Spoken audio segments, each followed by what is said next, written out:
Growing up in Nigeria and being queer was very hard because it's not regarded as a norm, it's regarded as a taboo, and you deal with so much hate and so much discrimination from society to the point that you can't genuinely and wholeheartedly be yourselves because you're scared for your life.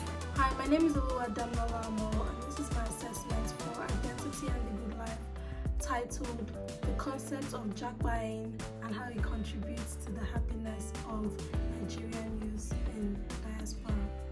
My research question is, to what extent is the happiness of Nigerian youth in diaspora influenced by their successful immigration to Western countries? First things first, what does Japa mean? It basically is a Nigerian slang derived from Yoruba language. It simply means to run swiftly out of a dangerous situation. For some context, here's how some Nigerians use the term.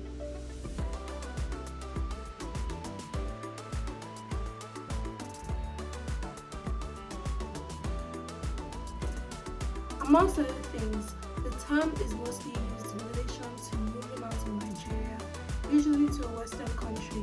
Oftentimes, Nigerians joke about the Nigerian dream, being able to leave Nigeria successfully, and for many people that is true. So why is there an obsessive-compulsive need for Nigerian youths to Japa? I don't know, you tell me. Could it be the constant lack of electricity? Or the unending traffic that traps every single Lagos commuter daily? Or maybe it is the deadly economic situation in the country that has led to 39.1% of Nigerians living below the international poverty line of $1.90 per person per day, according to the World Bank Data Bank. Or it could also be the lack of job opportunities in the country and the all-time height of unemployment rate. What about the complete disregard for human life? This list is not exhaustive. There are 1,000 reasons why our youth would want to leave Nigeria. Take Michael, for example. He left because his life was literally in danger. My name is Michael Oborme. I am 21 years old. I left Nigeria in 2016.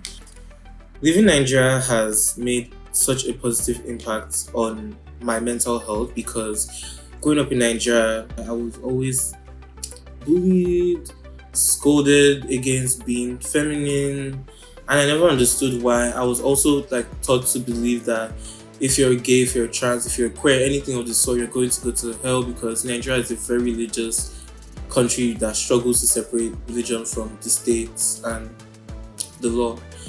So living in Nigeria has definitely made me happier, even though people still get discriminated in the states. It's not perfect here, but it's definitely a better improvement than how my life was in Nigeria. But I would say queer individuals in the United States have life better than queer individuals in Nigeria because in Nigeria you could get kicked out, you could get disowned by your family, and it's also illegal there. Marriage is punishable by 14 years imprisonment. That's gay marriage. Whereas here it's legal, even if you might have some problems with your family and then accepting you can still find a way and it's still accepted by society. Let me introduce you to my friends Fermi and Bimbo. They've been together for a very long time and they decided to relocate to Canada to seek a better life and future for themselves, as well as for the children they hope to raise there. I'm Fermi Kubuni, and this is my girlfriend. I'm Zainab Badibi. I left in early December last year, 2020, and she left a week after I left. Okay, so are we happy? I'm happy, very, very happy. Yeah. Very, very happy. Yeah. How would you say living in Nigeria has contributed to your overall happiness?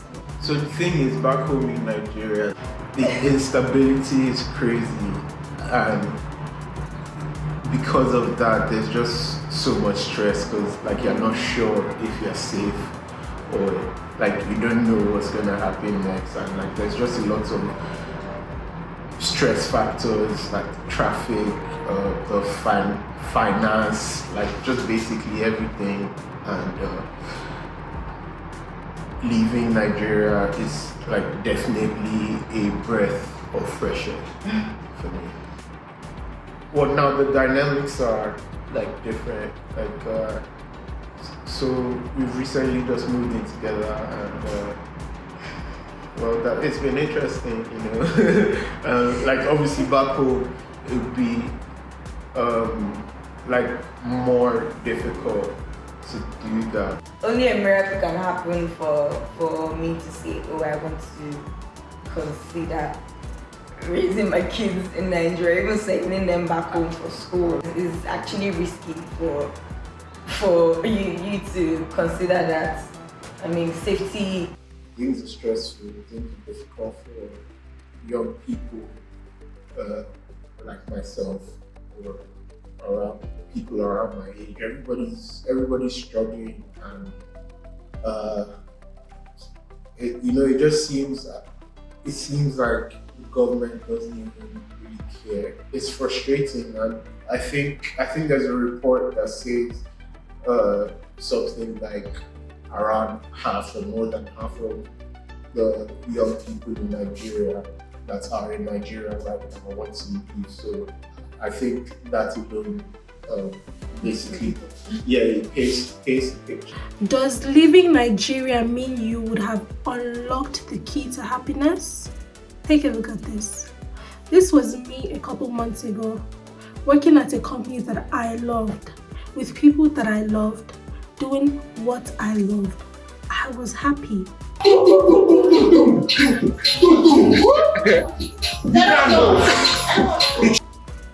This was me 2 days ago, at the beginning of my long shift at McDonald's. Wanna lose you, hey yeah, I'm begging. Job that I hate. 2 months ago, I could have sworn that I was going to be so happy as soon as I got to the UK.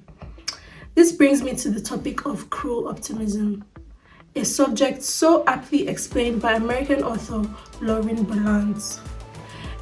In overly simplified terms, cruel optimism is the phenomenon in which we attach significance to something as though it is going to provide us ultimate happiness, but ends up hindering that happiness. Berlant explains cruel optimism rather harshly. She said it is the condition of maintaining an attachment to a problematic object in advance of its loss. In this case, the problematic object is the concept of Japa-ing. Why is this idea of immigration being expressed as a problematic object? The truth is, immigration itself isn't the problem. It is the high level of westernized canons attached to the expectations derived from it that seems to provide a crudely optimistic phenomenon. I spoke to one of my friends who is currently in Nigeria to understand from his perspective the current political and economic situation in the country. Hi, my name is Benga. I am a video editor for a media company here in Lagos, Nigeria. All we ask for as Nigerians is better opportunities or more opportunities to improve our economic standing. Yes, I believe Nigeria can change for the better. I mean, we are all capable of change as a people. But whether Nigeria will change for the better is what I do not know. I guess what we just need is a shift in balance from the usually morally bankrupt and incompetent ruling class that has been ruling Nigeria from independence to leaders that can take initiative. Unbeknownst to us, most Africans, especially West Africans, are suffering from what is called post-traumatic slave syndrome. PTSS is a theory formulated by Dr. Joy De Gruyas in 2005 that states that centuries of slavery followed by systemic oppression have made what normally would simply be survival strategies into a daily habit. It is a condition that exists as a consequence of multi-generational oppression of Africans and their descendants resulting from centuries of chattel slavery, a form of slavery that was predicted on the belief that Africans were inherently and genetically inferior to whites. This basically slips into the idea that Western culture and Western society is a better alternative to our African lifestyle. Between the 16th and the 19th century, the transatlantic slave trade existed. This was basically the transportation of enslaved Africans to Western countries such as the Americas. The Europeans used a method called the triangular trade, which was instigated by a Briton named John Hawkins. You could say that he turned the slave trade into a respectable business. The triangular trade is a process where ships would sail from Britain with guns, mirrors, and alcohol. These ships would then go into the area known as the slave trade coast, which today is Niger Delta, and would anchor off the coast. The crew would row ashore where they'd be met by natives who would take their weapons and drinks in exchange for slaves. The slavers would then take this cargo on a truly memorable trip across the Atlantic to the New World, where the slaves would be exchanged for sugar, cotton, and cash. These goods would go back to Europe for great profits.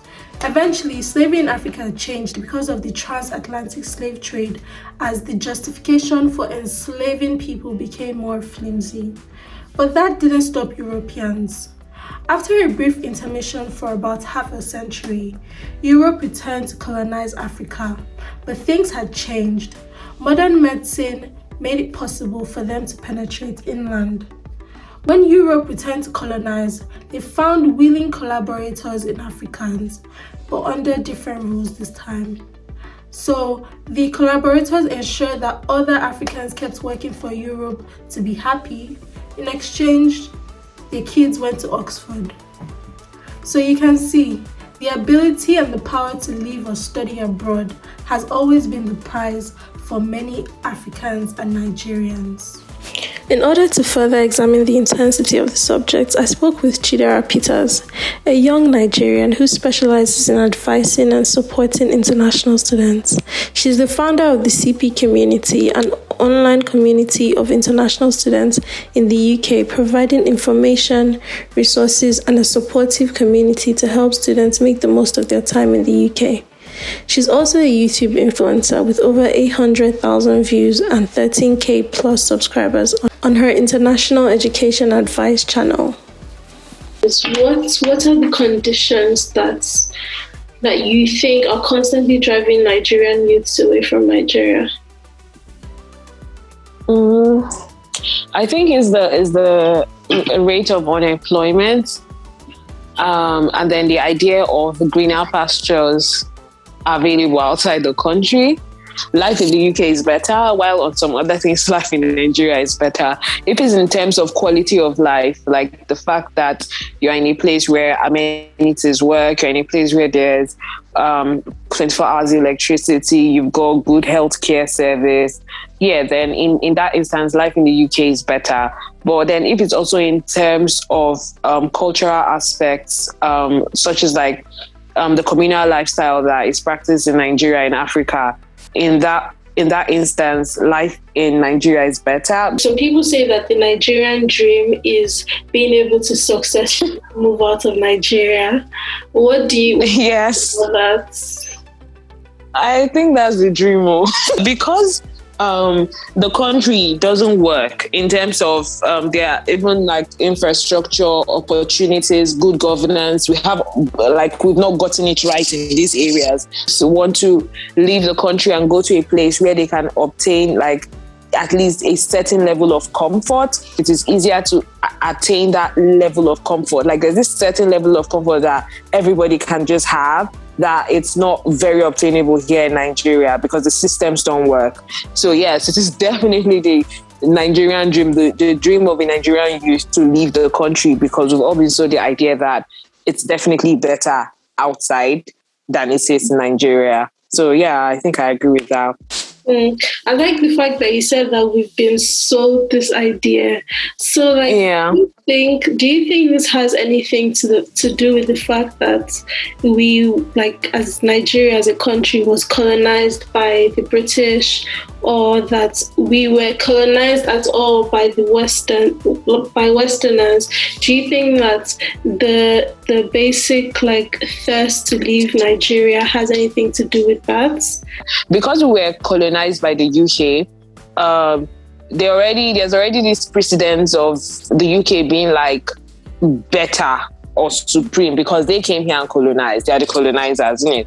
So it kind of already sets that precedence. And then along with that is like, oh, there's good PR on the part of the UK government. They're always like, oh, they are doing this, they are doing that. If we look at it in the real sense of it, we know there was slavery. We know that people, like, my point is, the people that have built the country, in my opinion, a huge number of them are also people that went into the country as immigrants. So it's not like the country, the UK was all that. It's more like people came from different walks of life and was able to, like, contribute to that economy and make it what it is right now. Yes, exactly. But because we've all been sold the idea that, oh yes, the UK is better, and everything we watch, everything we see is like, oh, the UK is the best, everybody just wants to go there. And right now the Nigerian governments are not helping, so yes. We've been sold that idea, and it's even making more sense why that idea stands, because it's not working in Nigeria at the moment. Hello, my name is Katrina Lang, British High Commissioner to Nigeria, and I want to share some good news with you. Since leaving the European Union, the UK government is introducing new visa routes, both for students and those looking to work in the UK. In July, we opened our new graduate route.